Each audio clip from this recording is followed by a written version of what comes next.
Welcome to Rise and Thrive Women, journeying from surviving to thriving after abuse. We're your hosts, Susie and Heather, and we're so glad that you're here.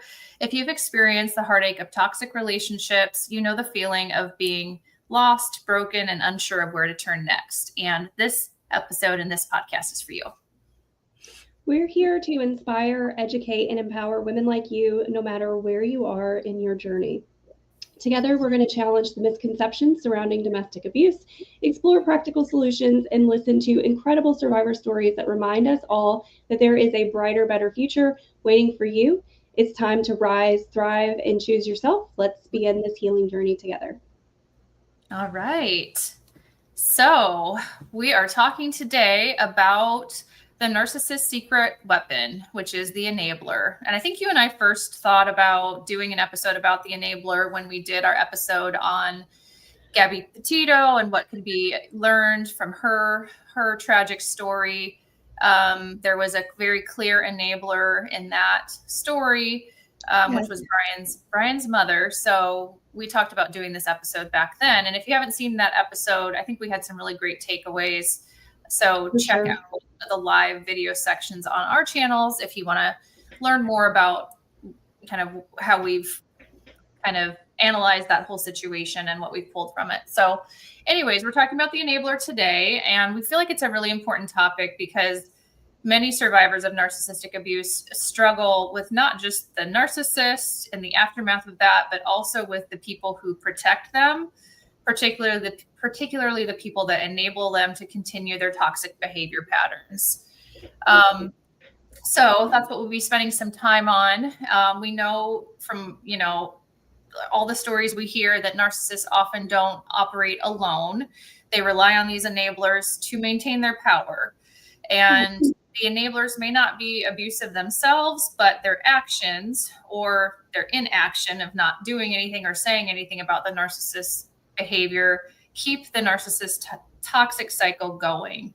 So we feel it's really important to understand enablers for several reasons. And we've put together 5 reasons why it's important. So I'm going to go ahead and go over those now, and then we'll kind of just get into it. But number one, why it's important to understand enablers is, again, that they keep the narcissist's illusion alive. So we know that narcissists oftentimes create a false persona. They're someone different behind closed doors than they are out in public. So they may present themselves as being very charming, successful, or even victimized. And the enablers typically reinforce that illusion, making it harder for the survivor to see the truth or gain outside support. Another reason is that the enablers typically silence and isolate the survivor. So it's not uncommon when a survivor speaks up for the enabler to actually be the one to dismiss their concerns. So they might say something like, "Are you sure you're not just overreacting?" Or "They were just joking. Don't be so sensitive." Those types of comments, which really are gaslighting and creating confusion in the victim and just making them doubt their own reality. Number 3, they make leaving more difficult. So oftentimes enablers will pressure the survivor into staying in the toxic situation by guilt tripping, saying something like, "They love you, so you should forgive them," or minimizing the abuse, or even using like religious or cultural beliefs to keep the victim in that situation. God, it feels so much like abuse by proxy. Right. Yeah. Saying something like family sticks together no matter what, or kind of those narratives that keep us in toxic situations. Number 4, oftentimes they support the narcissist smear campaign. So after the survivor leaves, enablers typically will participate in the spreading of false narratives about them. And then last, raising enablers will help survivors break the cycle. So that's another reason why we feel it's important to talk about this. Just gaining clarity and taking a step back in your situation and really understanding and trying to figure out who the enablers are will help the survivor stop seeking that validation for people who are never going to provide it, and set boundaries with that enabler so that you can just continue to gain clarity around the situation. So those are several reasons why, again, it's just important to understand the role of the enabler. So if you're watching and you've dealt with an enabler yourself, we would love to hear more about it. Feel free to drop your comments. What did they say or do? What was your experience in dealing with an enabler? So feel free to share. And if you have questions, we always take those at the end. So feel free to drop your questions in as well. So do you want to start, Heather, just by talking about generally what is an enabler?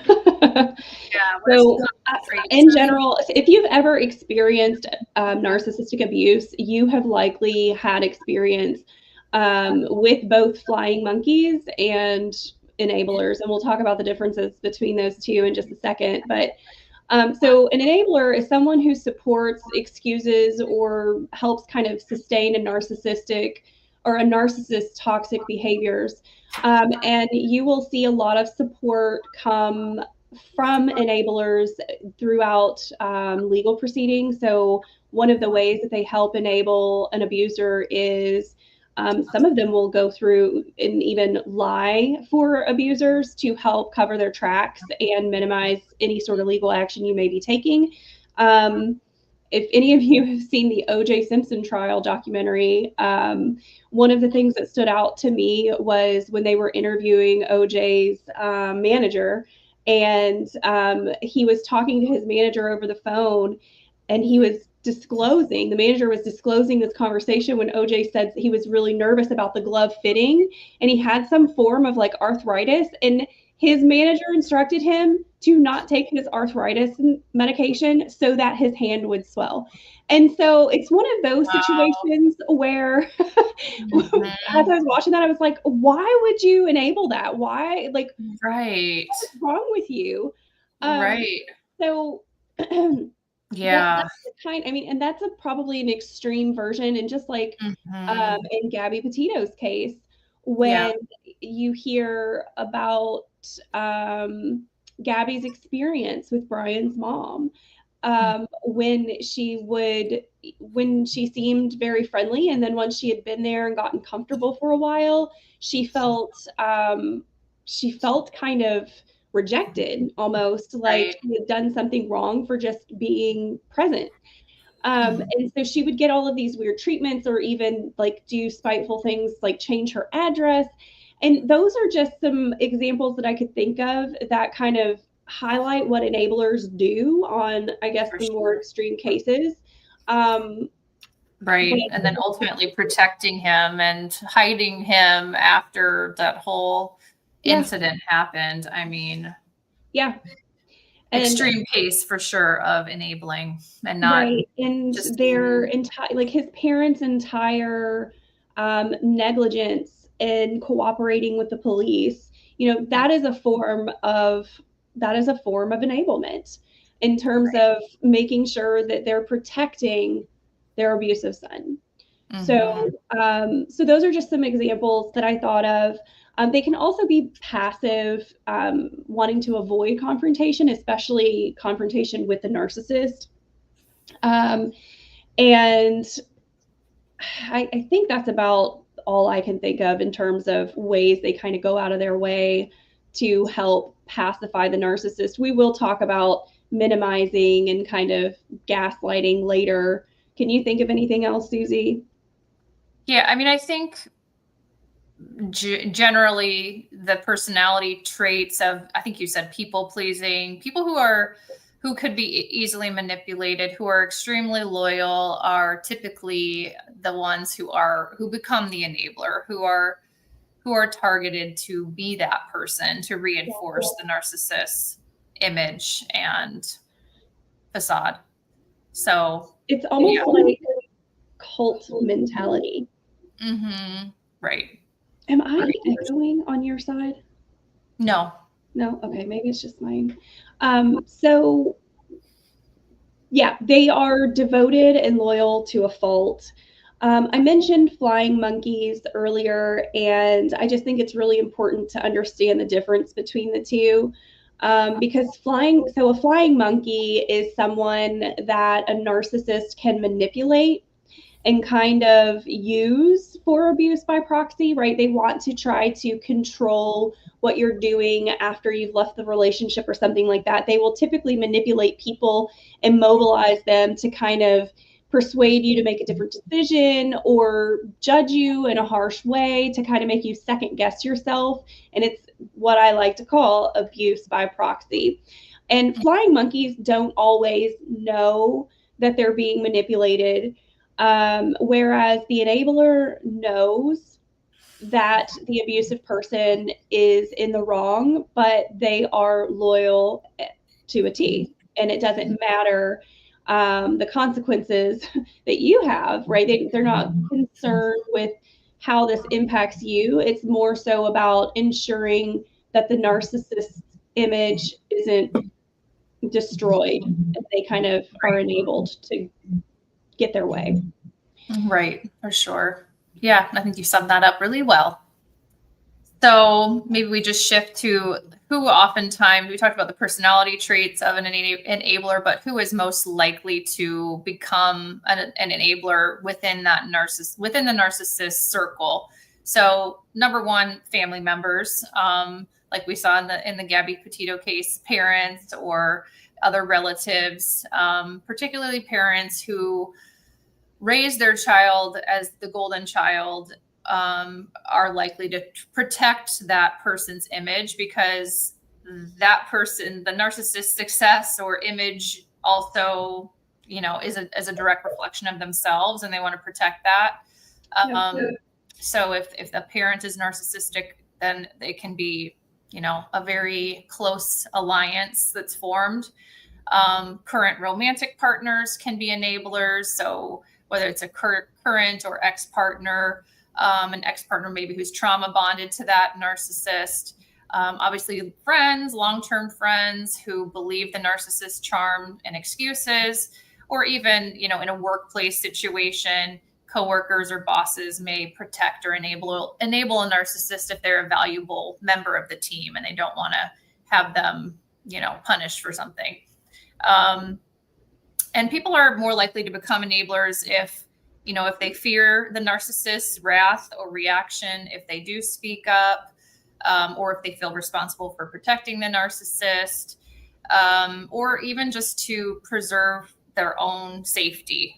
If enabling the narcissist keeps them in the narcissist's good graces, then, of course they're going to step up and protect them or not call them out on their bad behavior. So that's kind of who typically becomes an enabler. So real quick, we want to also cover why the narcissist needs an enabler. I think what I'd like to start with is narcissistic people are more concerned about appearing to be a hero and appearing to be a good person, with little desire to actually uphold the morals and values that they want their outside audience to appear that they have, right? So they only care about what you think and what you see. They don't care about actually following through with being a good person, right? And so enablers serve the narcissist in a few different ways. And so they maintain the false image. So enabler will make sure, and it's always, the classic example is like the golden child son and the enabling narcissistic mother. That's really a very common duo. Because, if the son gets any sort of bad name or bad rep, or, they file for divorce or whatever, it reflects negatively on her parenting in some way, shape, or form, right? It makes the entire family appear to be flawed. So the enabler helps keep up the facade in some way, shape, or form. Another purpose they serve for the narcissist is helping deflect accountability. So they help kind of rewrite history to make the narcissist look innocent and the victim look unstable or overreacting or dramatic, especially in those cases whenever you finally leave, like when they'll participate in that smear campaign, and they will make sure that you are the villain, and that their narcissistic friend, son, daughter, or whatever was the victim in some way, shape, or form, and it'll turn into some sort of my poor narcissistic baby. Right. And then gaslighting and reinforcing confusion. So enablers kind of help with reinforcing all of the different manipulation and gaslighting abuse tactics. So like, are you sure that's what oh my gosh, I experienced that. Are you sure that really happened? And if you've read my book, I start out with with the event that kind of Wow. yeah. So in the very first question I got asked was, are you sure? And I was sitting right there. Yes, I'm positive. Yeah. 100%, 1000% positive. Yeah. Did it make you doubt your reality though? Like walking away from that, did you feel like just that being questioned like that, even though you knew the truth, did it shake your reality at all? Were you did second guess yourself, or were you confident? I didn't second guess myself. I didn't second guess myself. I kind of knew that the allegations were huge, and that it was almost like no one would want to believe that truth. Yeah. And so it was almost like an understanding, like I can understand why I can understand why you would question that, but I'm not questioning. You know what I mean? Okay. It was more. That makes sense, right? It was more so I'm positive. Moving on. Like, sorry that this is hard to accept, but it happened. Yeah, I was just curious. Yeah. So, or they were just joking. That is so classic in so many different scenarios. A lot of clients that I work with always say, I mean, they were just kidding, but the joke is old, or how do I stop reacting, or how do I stop being so sensitive, and those sort of things. Like, those are the kind of things that I hear. And so many things are said in jest. My grandma used to say that all the time. So many things are said in jest. And so it wasn't a joke. It was intentional. If you feel that over and over and over again, in a joking situation, even after you've expressed that it's hurtful, it's no longer a joke. It's a tactic. Yeah, it's an insult disguised as a joke. Yes. Yeah. And another big one, like why it's important for a narcissist to have an enabler, is they help keep the victim isolated. So they make the survivor feel guilty for setting boundaries, right? I'm trying to think of a few examples. And family sticks together no matter what. They love you. You should forgive them. I will say, in terms of isolation, when you're dealing with enabling family members, a lot of times the narcissistic family will isolate victims from their family. So yeah, and they'll do it in very subtle ways. So if something happens, like a disagreement between you and your mom, or you and your aunt, or you and someone you're like a close friend or family member, and they see that family member as a person who can help you see like reality, and they care about your well-being, and they know that they will speak up if they see something something wrong. A lot of times family members of the narcissist and the narcissist will isolate you from your family, and a lot of times they will use those sort of events. Like if you have a disagreement, it happens, in family, you have arguments, you have disagreements. They will use instances like that to start planting little seeds of doubt, to make you kind of feel like your family is no longer for you, and therefore you will start to kind of disconnect from your family. so that you get firmly planted into this narcissistic family system, and then they can all kind of manipulate you. And I know it probably, sometimes it sounds dramatic when you talk about it like that, but it happens. It happens so often and so gradually and naturally almost when you're in these relationships, that once you get to a certain point, you kind of step back and you're like, oh my God, how the hell did I get here? Right. Sorry, that was a long-winded explanation on why the narcissist needs enablers. And those were four big ones. Yeah, for sure. Well said. And Michael says, yes, this topic needs to be covered more and more. And we agree. Thank you, Michael, for tuning in. And we want to do an episode on this because we do think it's an important one to cover. So thanks for watching. Okay, so how does all of this impact the survivor? Obviously, it takes an emotional toll. So just all of the feelings and things that come up by the enabler protecting the narcissist, it's self-doubt, that the gaslighting, questioning your own reality, that feeling of betrayal, or just feeling unsupported in the situation, and just overall feeling stuck. Like you said, isolation is a huge part of abuse.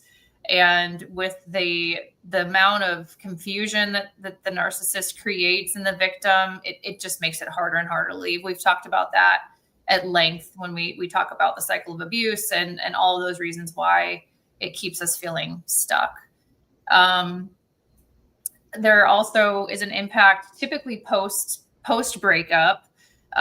The enablers, like we've talked about, can participate in the aftermath, whether it's a smear campaign or in the court setting where enablers protecting that false, the false stories, the false testimony in favor of the narcissist, or even pressuring the survivor to get along with the narcissist, to co-parent when it's a really toxic and harmful situation. So the toll that can happen from just an enabler being involved is pretty big. So again, another reason why it's important to understand that. Yeah. So how do people protect themselves against this type of person? Yeah, I would say for people that are still in active abuse, the abuse tactics feel kind of similar.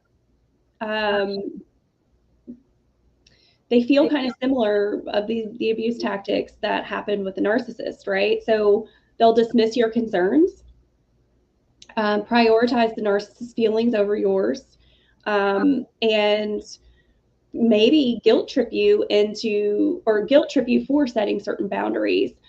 Excuse me, I'm getting over an illness, but my throat is starting to dry up. But take a drink of water if you need to. It's okay. Take a pause. I got my tea.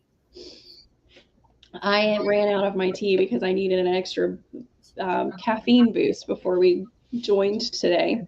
Yeah, I did too. So I think listening to your nervous system will be a big one.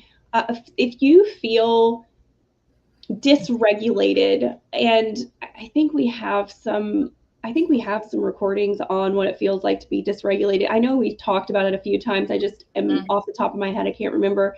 If you're interested in seeing any of those, please go back and watch some of our previous videos. But if you feel dysregulated when you are around an enabler and you feel like something is off, your body is likely telling you that you're not in the presence of a safe person. And figuring out whether or not you are dysregulated it's kind of easy.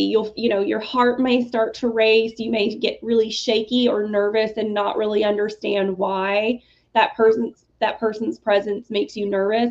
And that's typically because you're not, around safe people. Now, you'll probably need a mental health professional to tell you if you're experiencing like PTSD symptoms of something from the past, or if this person is not safe. But typically if you're around someone and you feel dysregulated, something is off. Mm-hmm. And so Listen you'll want to set boundaries. What's Mm-hmm. that? I said, listen to your gut, people. Yes, 100%. Yeah. And the right people will understand, right? Like if you're experiencing that and you go to a therapist and it's something, you know, from your past is coming up and you need to take the time to work through that, take the time to work through that. You know, someone who's not an enabler isn't going to, one, they probably won't even notice, but two, they'll understand. They'll understand even if, you know, they do notice. So setting boundaries is going to be key. So when you want to cut ties, if they refuse to see the truth and are harming your healing process, right? So if you set a boundary with a person who, like, hey, I don't want to talk about my ex anymore. It's not healthy. And, you know, I want to maintain a relationship with you, but it will not encompass talking about my ex at all in any way, shape, or form. If they can't respect it, cut ties, you know? And then when to keep distance. So if they're unavoidable, setting boundaries on exactly what you're talking about or how those conversations proceed. But you're going to want to distance yourself and limit contact because enablers are going to constantly support the narcissist.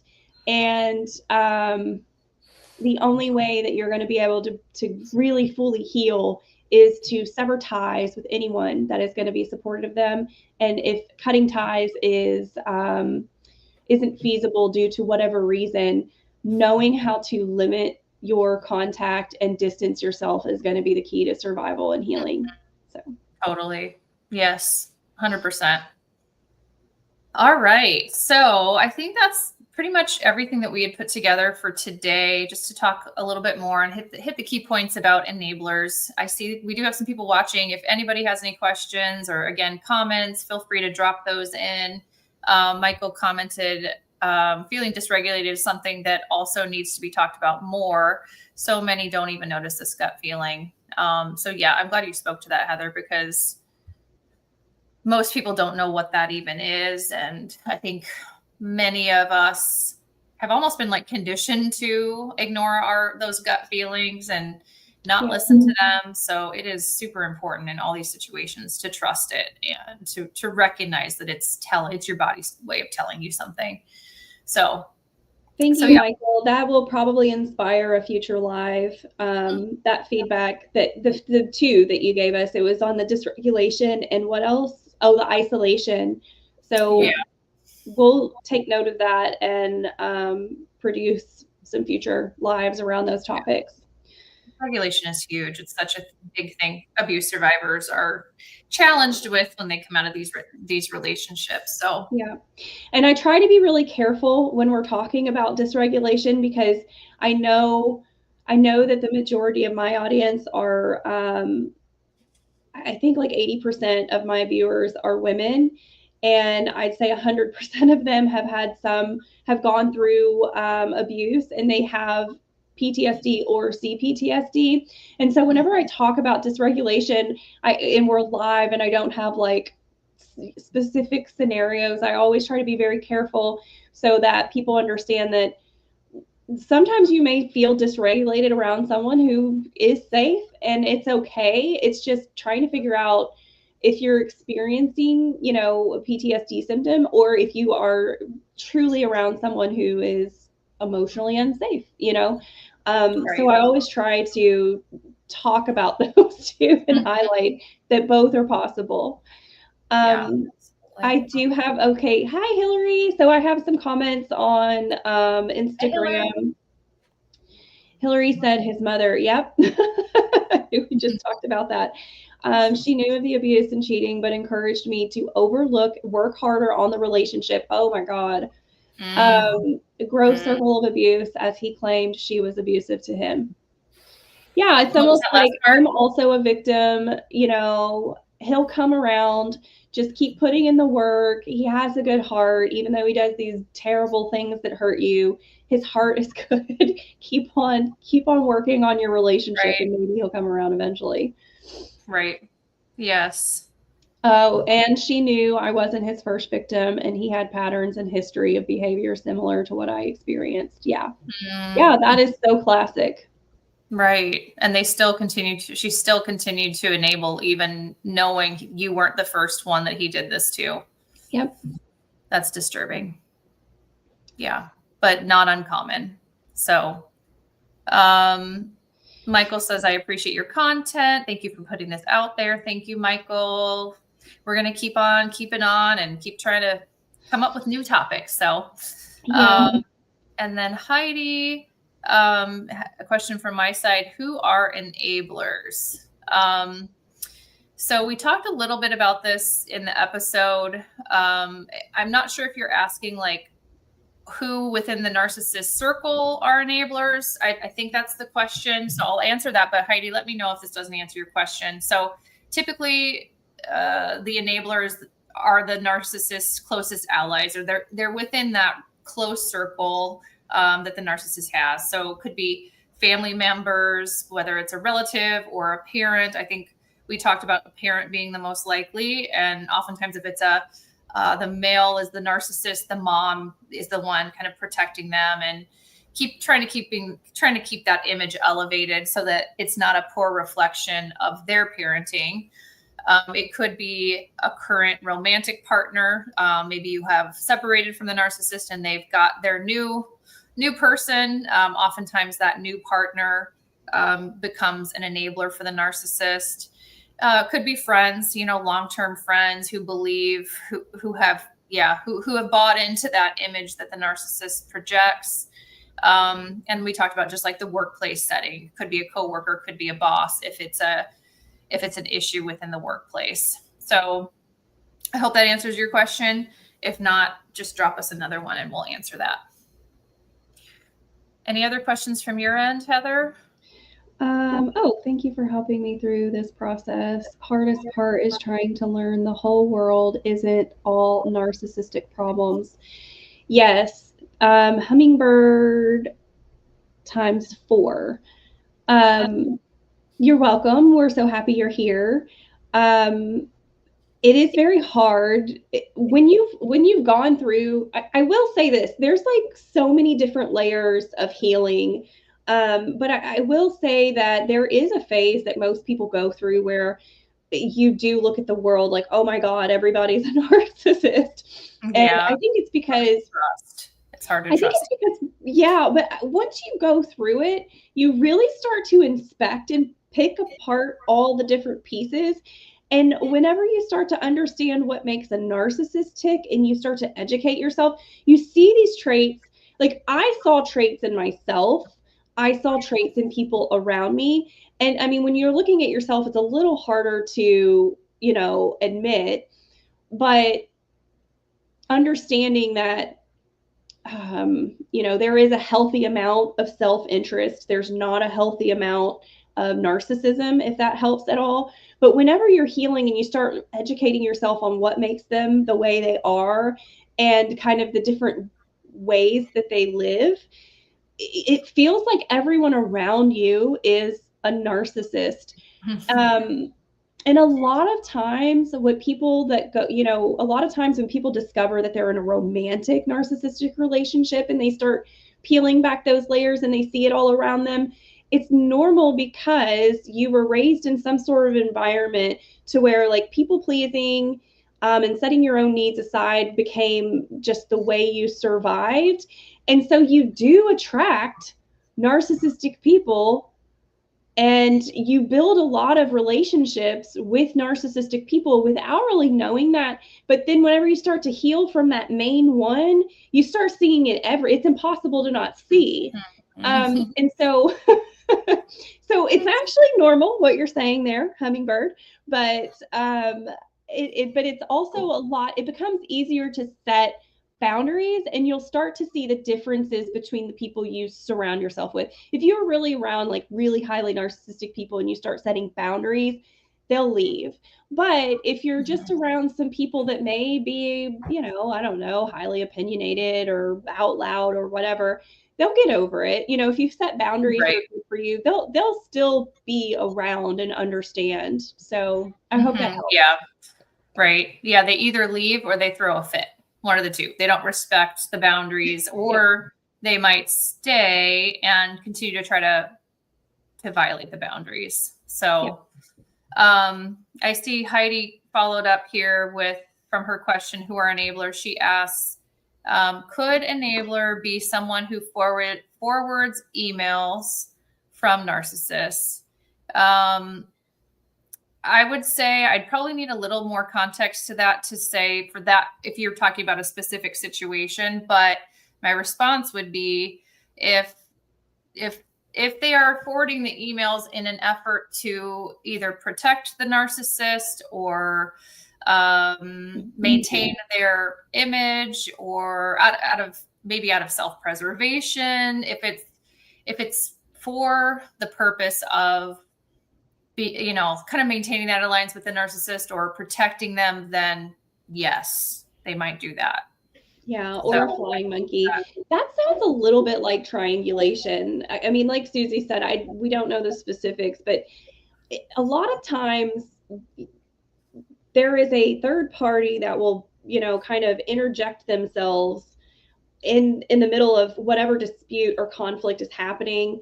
And that person is what I call the rescuer. Like if you look up the definition of triangulation, there's the victim, the rescuer, and the target. And typically the person who is leaving or causing the narcissist some sort of grief, they are the target.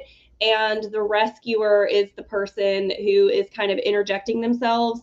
And you're caught up in this triangulation abuse cycle. That's kind of what it sounds like, but I don't know the context and why they would send you those emails, or, you know what I mean? So, but it does sound a lot like a form of triangulation. Mm-hmm. Yeah, we didn't talk about that, but that's a very real thing in this whole situation too. So, oh yeah, the enablers are almost always always part of the triangle. Right, for sure. If you're really lucky, you might work with, geometrical shapes like octagons. Yeah, exactly. All right. Did you see any other questions come through from your end? We close it out. Leave or throw a fit. Absolutely. Thank you so much. Yep. You are so welcome. So for those of you who are still around, I think we're going to close up now. But Susie and I are currently working on a Rise and Thrive school community. We have 4 people who have signed up. We're accepting the first 10 people free of membership, lifetime free. The only way that you can get access to that is if you join our free Rise and Thrive Facebook group, because that's where we're putting our announcements until the platform is actually up and launched.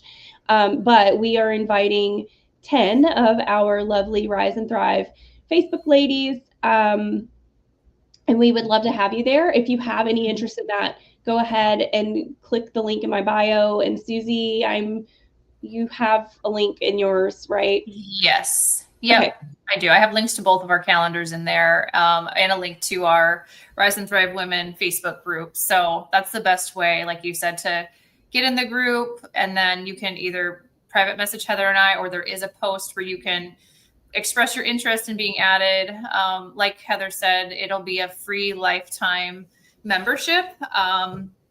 So we're really excited about it. There's going to be some great resources in there. Training modules. 6 spots left, right, for the free? So I think there's 6 left. Okay. So yeah, there will be various training modules, videos, resources. There will be support groups that we run within that membership.